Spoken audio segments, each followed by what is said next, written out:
Saya Kelvin Fawaz-Yunareza dengan NIM I00025026. Bedah putusan PT UN Semarang nomor 57 G 2024 PT UN Semarang. Ulia Mahmudah versus Kepala Kantor Pertanahan Kota Semarang. Identitas para pihak dan profil subjek hukum dalam sengketa. Kemudian para pihak berperkara. Yang pertama, penggugat Ulia Mahmudah SPD MPD, yaitu adalah seorang dosen yang memiliki hak tanah berdasarkan surat hak milik atau sertifikat hak milik nomor 207 Kelurahan Patemon sejak tahun 1997. Kemudian tergugat, yaitu Kepala Kantor Pertanahan Kota Semarang, pejabat tata usaha yang menerbitkan objek sengketa melalui program PTSL tahun 2021. Yang pertama, kronologi kasus.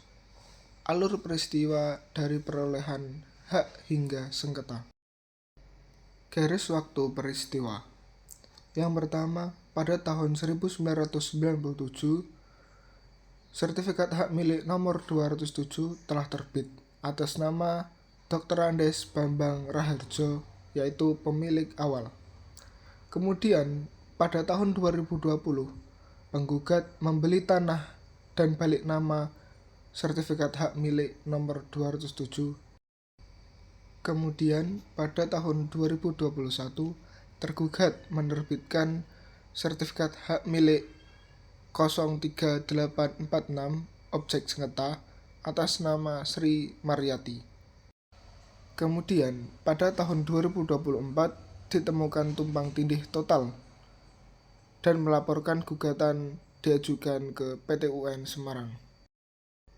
Yang kedua, legal standing penggugat, kedudukan hukum dan kepentingan yang dirugikan.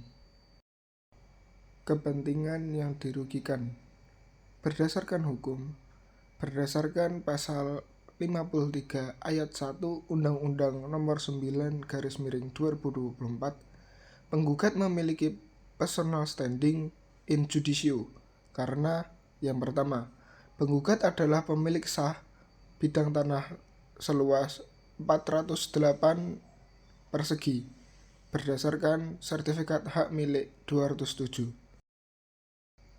Kemudian yang kedua, atas terbitnya sertifikat hak milik 03846 mengakibatkan tumpang tindih total, sehingga penggugat kehilangan hak pemanfaatan.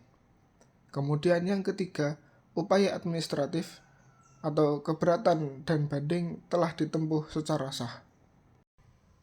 Ketiga, penilaian pembuktian, analisis data fisik dan yuridis oleh majelis hakim.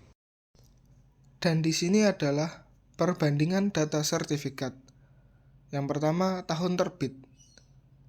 SHM nomor 207, yaitu dari penggugat 15 September 1997. Kemudian SHM nomor 03846, yaitu subjek penggugat, subjek sengketa, tahun 13 November 2021. Luas tanah kurang lebih 408 meter persegi menurut penggugat. Kemudian ketimpangannya adalah 911 meter persegi. Majelis hakim menemukan bahwasanya sertifikat hak milik objek sengketa 911 meter persegi diterbitkan atas lokasi secara fisik telah dimiliki penggugat sejak tahun 1997. Yang keempat, penafsiran hukum, asas-asas umum pemerintahan yang baik, pelanggaran asas-asas hukum. Yang pertama, asas kecermatan dan kehati-hatian. Tergugat gagal meneliti data fisik secara benar. Gambar pada bidang SHM 03846 menimpa hak orang lain yang sudah terdaftar. Yang kedua, asas kepastian hukum. Sertifikat ganda menciptakan ketidakpastian. Hal yang terbit terlebih dahulu, yaitu tahun 1997, harus mendapatkan perlindungan hukum utama. Kemudian yang terakhir, yaitu cacat substansi. Terdapat kesalahan perhitungan luas. Permohonan tergugat 2, intervensi aslinya yaitu 432 meter persegi, namun diterbitkan 911 meter persegi tanpa dasar yang valid. Kemudian yang terakhir yaitu amar putusan akhir, yang berisikan mengabulkan gugatan penggugat seluruhnya, menyatakan batal sertifikat hak milik nomor 03846 dan mewajibkan tergugat untuk mencabut sertifikat tersebut. Bedah putusan PT UN Semarang nomor 57/G/2024/PT UN Semarang.